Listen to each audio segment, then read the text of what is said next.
Hey guys, and welcome to Just for the Record. I'm glad you made it here. Today I'm going to talk about something very personal. This is how I got into collecting vinyl records. Now, first of all, my musical taste started to shape when I was around 16, maybe, because my dad gave me a cassette. Actually, two cassettes, but one of them is more relevant than the other. And I listened to this thing so much that it actually got chewed up by my cassette player. And this cassette was actually a record that I do own on vinyl now, and this is Guns N' Roses' Appetite for Destruction.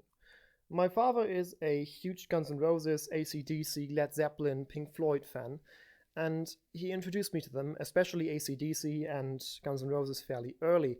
But I didn't really catch on. It didn't really catch on with me until I was around 15, 16.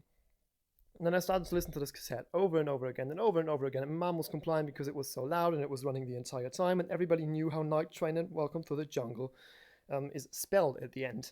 But I really, really enjoyed this cassette until the day it broke. And someday later, I think when I got like 17 or 18, which is now like 8 years ago, my mother gave me my first vinyl record. And this was years before I owned a record player and more of them. And this was because I now had a favorite band, a band that I listened to all the time in the car. I mean, obviously I wasn't driving back in the day, but I listened to in the car. I listened to when I was playing video games. I listened to when I was just doing homework or whatever. And this band was Pink Floyd, and this is still my absolute favorite band of all time. I try to own every single Pink Floyd record. I'm fairly on the way that I do own everything from Pipe at the Gates of Dawn to The Wall, and the first record that I ever got to hold in my hands, and this is actually the one, is this one, which is Wish You Were Here. My mother always told me that when she was in a bad mood, she would just lay on the ground on her bedroom, or the room that she had with her parents, with my grandparents. She would throw this thing on and listen to both parts of Shine On You Crazy Diamond, if possible in the dark. And she said it was the perfect song for venting feelings, and I can definitely see that. Wish You Were Here is still considered to be one of my all-time favorite albums, next to, well, Animals, Led Zeppelin's Physical Graffiti, and At Folsom Prison from Johnny Cash. And there are a few more that I obviously adore, like Green Day's American Idiot, for example. Amazing album, or the Red Hot Chili Peppers' Californication. But we're not going to talk about my favorite records now. Let me just look on the script once. Yeah, and this is the first record that I ever hold in my hand. I didn't know what to do with it. We bought my mother a fairly cheap record player because we didn't have one at home to the time, but it was crap. It was actually garbage. I actually think it is here now because nobody wanted to use it. Let's skip a few years, and then I met my girlfriend. Now, by the way, greetings, I love you. And she had a more modern taste in music than I had because I was mostly listening to like Pink Floyd, Led Zeppelin, the Beatles, stuff like that. And she was listening to Rise Against, Green Day, A Day to Remember, but still a very rocky taste in music. And I love Billy Talent, for example, a band that she loves as well. Green Day is the same thing. I adore Green Day. And there were more, like System of a Down, bands we both liked. And she showed me bands that I wasn't aware of, like A Day to Remember. I showed her bands that she wasn't aware of, like Supertramp, for example.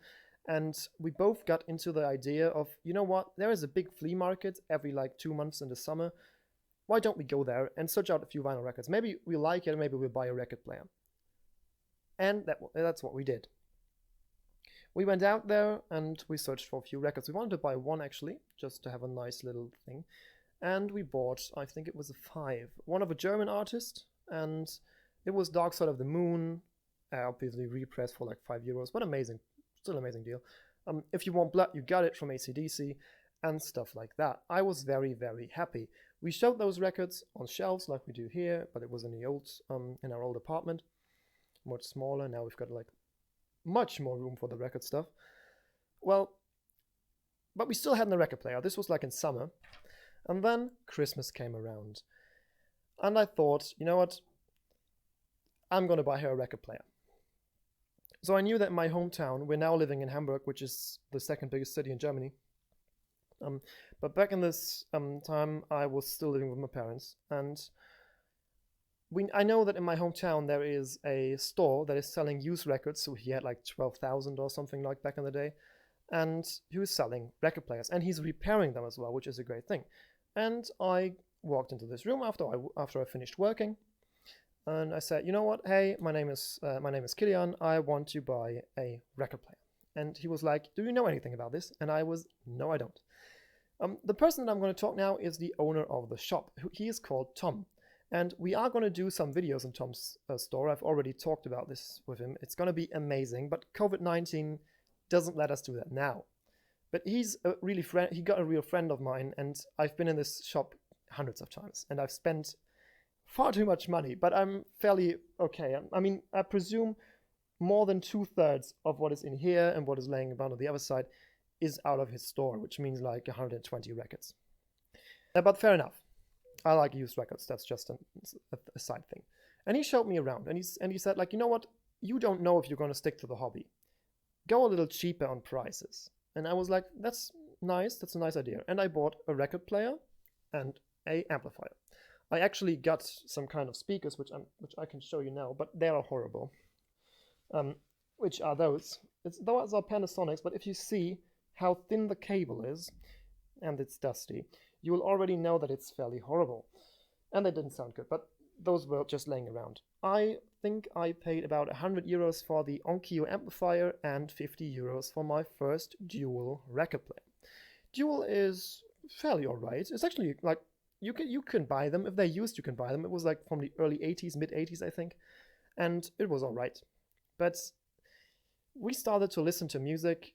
My mother actually bought my girlfriend another record. She bought me 2 records. It was a Bob Dylan live album, and my girlfriend got a Jimi Hendrix record, I think.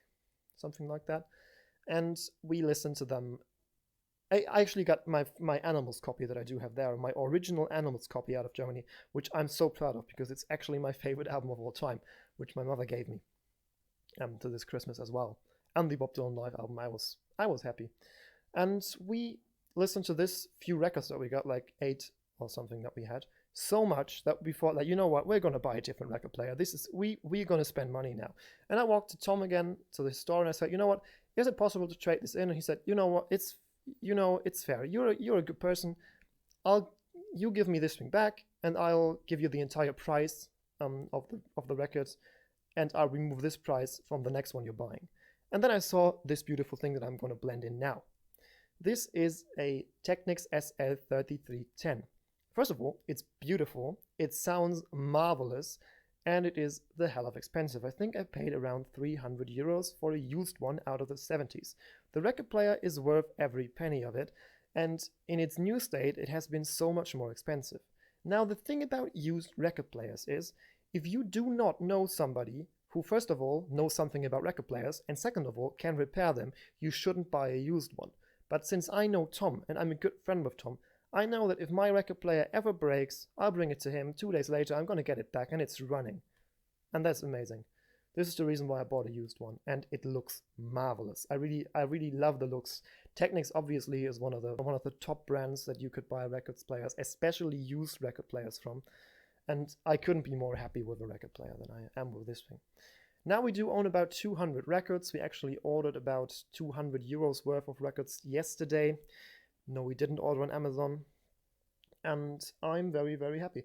But there are still a few that I haven't found, but we're going to talk about this in a minute. Or in a different video, actually not in a minute. But I'm going to record this video today, so maybe that's the reason why I said in a minute. Yeah, and this is how I got into collecting vinyl records. And there is, you can tie that to many factors. First of all, it is my dad showing me AC/DC, showing me Guns N' Roses, showing me Pink Floyd. Then it is my mother who is introducing me to more Pink Floyd stuff, who is showing me Simon and Garfunkel, Bob Dylan, old folk stuff. And I just adore that. I just soak that in as far as I can. And the Beatles, obviously. My mother was a huge influence by showing me the Beatles. Then there was my girlfriend who branched out my musical taste a little and at the end made me buy a record player. And there's Tom, who made me stick to the hobby, if we're like honest, because I love his shop, I love him, and I love the way he sells stuff.